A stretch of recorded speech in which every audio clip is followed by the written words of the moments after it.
à Agnoto Show. Aujourd'hui, nous allons parler d'un sujet qui nous concerne particulièrement, la préménopause et les réalités des troubles sexuels féminins. Nous allons explorer ensemble cette période de transition qui précède la ménopause, les symptômes qui l'accompagnent, ainsi que les défis liés à la sexualité féminine, trop souvent passés sous silence.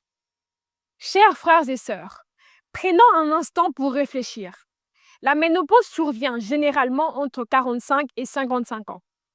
Elle marque la fin de la période reproductive des femmes. Il s'agit de l'arrêt des menstruations, mais aussi de la cessation de la production de oestrogène et de la progestérone par les ovaires. Cependant, avant cette étape, il existe une phase appelée préménopause ou périménopause, qui est tout sauf anodine. Durant cette période, la production des hormones sexuelles change progressivement. Ce n'est pas une transformation soudaine, mais un processus qui s'étale souvent sur plusieurs années. En moyenne, cette phase débute entre 40 et 50 ans et peut durer entre 2 et 7 ans. Les symptômes varient énormément. Chaque femme vit sa préménopause de façon unique. Ensemble, examinons ces symptômes. Règles irrégulières, parfois plus courtes ou plus abondantes, bouffées de chaleur déroutantes, prise de poids imprévisible, augmentation du désir sexuel qui peut surprendre, mais aussi saut d'humeur, tristesse, angoisse et douleur au niveau des seins.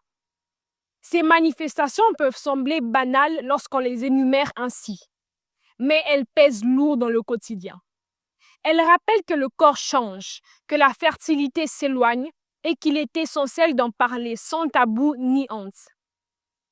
Nous savons qu'une femme est considérée ménopausée lorsque ses règles ont cessé durant 12 mois consécutifs. La préménopause s'achève donc à ce seuil précis. Mais ce n'est pas tout. Parlons également de la sexualité féminine, un sujet trop souvent ignoré ou réduit à des clichés. Les troubles sexuels et les difficultés du désir ne sont pas rares. Ils peuvent toucher tout le monde, à tout âge. Une sexualité censée être épanouissante peut devenir source de tension ou de souffrance au sein d'un couple. Il est important de rappeler qu'il n'existe pas de frontières nettes entre les causes physiologiques et psychologiques. Pensées, émotions, souvenirs, tout cela joue un rôle aussi déterminant que les manifestations physiques. Parlons de la baisse du désir. Ce phénomène fluctue naturellement au fil de la vie. Il est normal et humain que l'intensité du désir évolue. Cependant, lorsqu'elle baisse durablement, cela peut entamer l'estime de soi et fragiliser la relation d'un couple. De nombreux facteurs entrent en jeu. La qualité du lien amoureux, la santé physique, l'état d'esprit, mais aussi les grands événements de la vie comme une grossesse ou un deuil.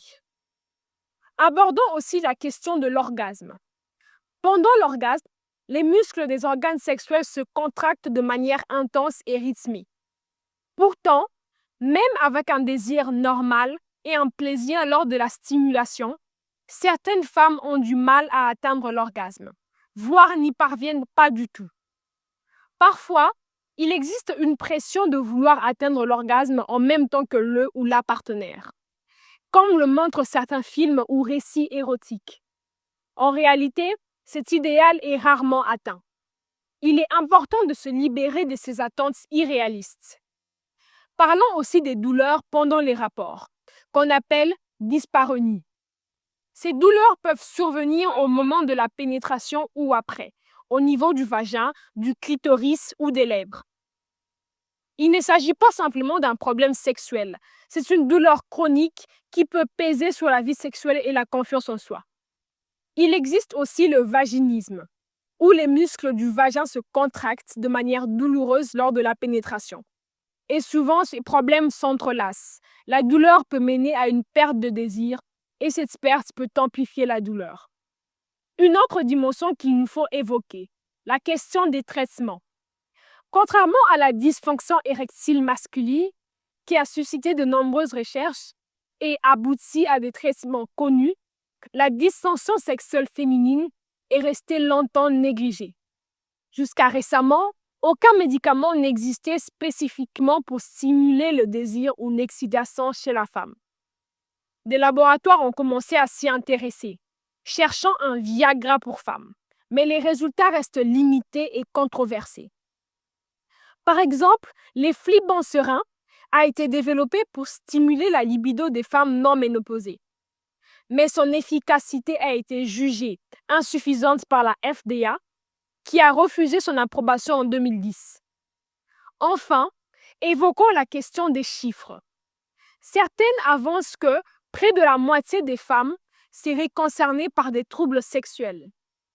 D'autres spécialistes contestent ces données, rappelant qu'elles proviennent parfois de recherches financées par l'industrie pharmaceutique qui cherche de nouveaux marchés. Ces experts redoutent une médicalisation excessive des situations qui ne relèvent pas forcément d'un trouble médical. Après tout, le désir, le plaisir et la sexualité sont des réalités complexes, façonnées par la biologie, la psychologie, la culture et la qualité des relations humaines. Alors, chers frères et sœurs, réfléchissons ensemble. Parlons de ces sujets sans honte ni gêne. Reconnaissons la complexité et la beauté de ces transitions dans la vie des femmes. Soutenons-nous mutuellement pour briser le silence et construire des relations plus saines, plus honnêtes et plus épanouissantes. C'était Lady Congo à partir de Kinshasa. Peace and love, on est ensemble.